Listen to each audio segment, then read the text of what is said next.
Hi friends, welcome back. In this video, you will learn add or change Instagram bio on your phone. You can follow this guide step by step, easily change them. So let's get started.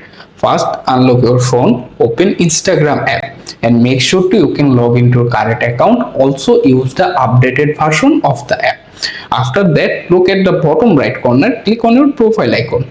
You are in the profile page, find the edit profile option, click on it.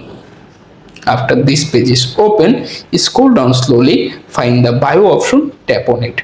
Right now my bio is already added. For example, I am changing. To do it, simply remove the current bio, then set if you want to set your new bio. For example, I am set hello. If you think any other, if you like.